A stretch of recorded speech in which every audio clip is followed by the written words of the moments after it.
Death to the Emperors, Episode 1, Julius Caesar. The Roman imperial succession was often marked by violence, intrigue, and the sudden demise of rulers.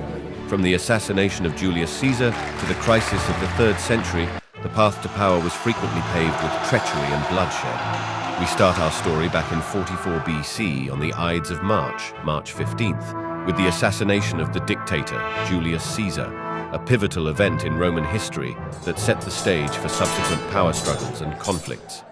In the latter years of the Roman Republic, a powerful figure emerged whose actions and ambitions posed a grave threat to the very foundations of the ancient system of governance. This was none other than Julius Caesar, the celebrated military leader and politician. Caesar's rise to power. After his decisive victories in the Gallic Wars and the civil war against his rival Pompey, Caesar had amassed immense political and military power, effectively making him the de facto ruler of Rome. In 49 BC, Caesar was named the perpetual dictator of Rome, a position that granted him near monarchical authority. This move was viewed with great concern by many in the Senate, as it concentrated power in the hands of a single individual, a stark departure from the principles of the Roman Republic. Furthermore, Caesar began accepting honors and titles traditionally reserved for kings, such as being named Father of the Fatherland.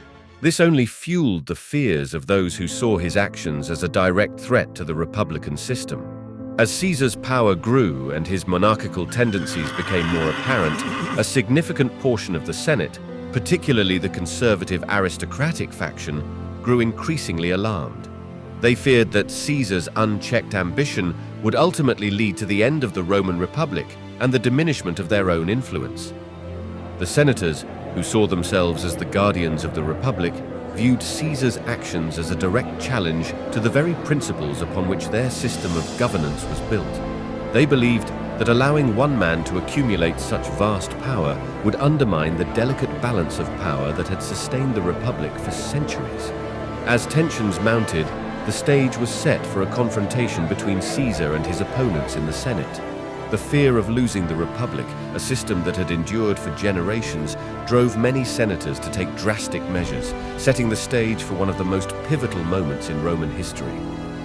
While Caesar's power and ambition grew, so too did the opposition against him within the Roman Senate. A group of senators, bound by their belief in preserving the Republic, began to conspire against the dictator they saw as a threat to the very foundations of their system of governance. At the heart of this conspiracy were Marcus Junius Brutus, Gaius Cassius Longinus, and Decimus Brutus. Brutus, once a close friend and ally of Caesar, had turned against him, driven by his conviction that Caesar's ambition threatened the republic they had sworn to protect. Cassius, too, had fought against Caesar in the past, but was later pardoned. However, he could not reconcile himself with Caesar's consolidation of power, which he saw as undermining the principles of the republic. The conspirators, estimated to number between 60 and 70 senators, devised a plan to assassinate Caesar during a session of the Senate. They knew that in the theater of Pompeii, where the Senate would convene, Caesar would be surrounded but relatively unprotected, presenting them with an opportunity to strike.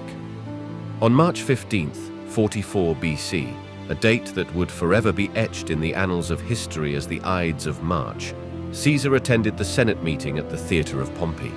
As he took his seat, the conspirators surrounded him, and in a brutal display of violence, they began stabbing him with their daggers.